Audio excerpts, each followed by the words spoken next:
సుల్తానాబాద్ మండలం కదంబాపూర్ గ్రామంలో బుధవారం రోజున ప్రభుత్వ పాఠశాలలో చదువుతున్న విద్యార్థులకు అదే గ్రామానికి చెందిన ఎన్ఆర్ఐ ముద్దసాని సుధీర్ రెడ్డి సమకూర్చిన స్కూల్ బ్యాగులను నోట్బుక్లను విద్యార్థులకు పంపిణీ చేసిన నాయకులతో కలిసి పంపిణీ చేసిన పెద్దపల్లి శాసనసభ్యులు చింతకుంట విజయరమణరావు. ఈ సందర్భంగా ఎమ్మెల్యే మాట్లాడుతూ రానున్న రోజుల్లో పెద్దపల్లి నియోజకవర్గంలో ఇంటిగ్రేటెడ్ గురుకుల విద్యాలయాన్ని నెలకొల్పుతున్నామట్లు చెప్పారు. సీఎం రేవంత్ రెడ్డి విద్యారంగ అభివృద్ధికి ఎన్నో చర్యలు తీసుకుంటున్నామని తెలిపారు.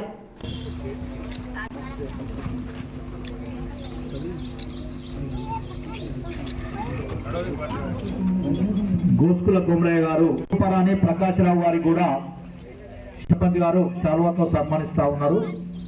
చిల్క సతీష్ గారిని శాల్వాతో సన్మానించారు. విద్యార్థులకు, పేరెంట్స్ కు, కదంబాపూర్ గ్రామ సోదరులకు మా ప్రకాశం డెప్యూటీ తీసుకున్నాడు.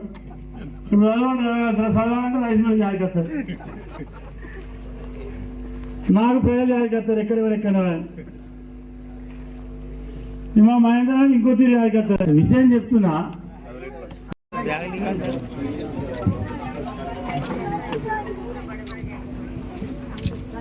ఆసియా 5వ తరగతి ఇంకొకటి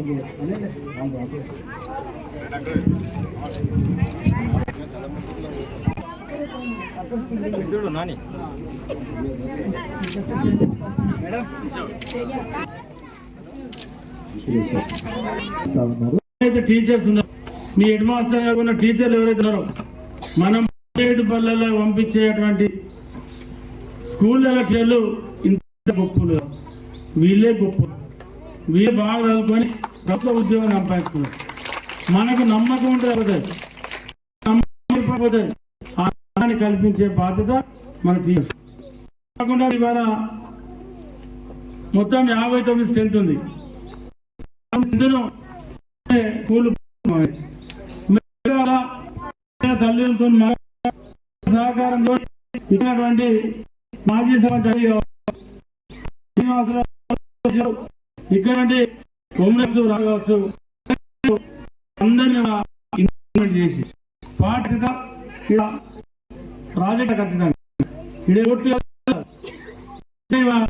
ఒక్క బాబు మీరు ప్రైవేట్ పంపాలంటే ఒక కుటుంబం మినిమం 10,000 ఎల్కేజీలు చేయాలన్నా, అంటే 2 పిల్లలు చేయాలంటే అదే 5th క్లాస్కి వస్తే 45,000 అయితే సంవత్సరానికి. 10th క్లాస్ వచ్చే హాస్టల్ ₹1,00,000 అయితే ప్రైవేట్ కాలేజ్ స్కూల్ చదవాలంటే. అదే ఇవాళ పెద్ద పెద్ద మీ కానిక పడంలో కానిక వల్ల డాము సారు గతం ఇంక ఇక్కడ నయం కొంచెం 41 మంది, కానీ కదంబాపూర్లో మాత్రం 18 ఉంది పాత స్కూల్లో.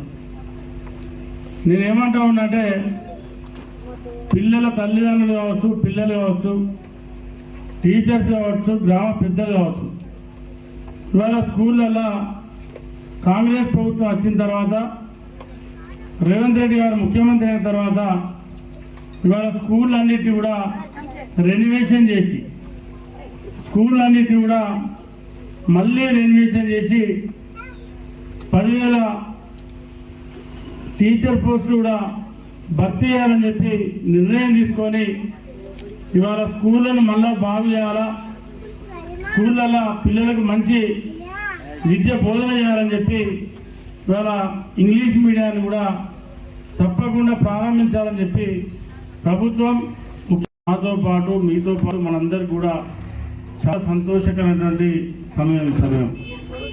ఎందుకంటే మన ఈ గ్రామంలో పుట్టి, ఈ గ్రామంలో ఇదే స్కూల్లో పాఠశాలలో చదువుకొని మరి ఎక్కడో దూర ప్రాంతానికి యూఎస్ఏకి వెళ్ళి అక్కడ ఉద్యోగ నిమిత్తం పోయి ఇవాళ కన్న ఊరు కన్న తల్లితో సమానం అని చెప్పి చాలామంది చెప్తూ ఉంటారు. మనం కూడా చాలా సందర్భాల్లో పాఠ్యాంశాలలో చదువుకున్నాం. ఇవాళ ఆ కళను నిజం చేయడం కోసం, ఆ కళ సాకారం చేసుకోవడం కోసం మరి కార్యక్రమాన్ని తీసుకోవడాన్ని నేను సుధీర్ రెడ్డి గారిని, వారి తండ్రి గారిని, వారి కుటుంబ సభ్యులను మనస్ఫూర్తిగా అభినందిస్తా ఉన్నా.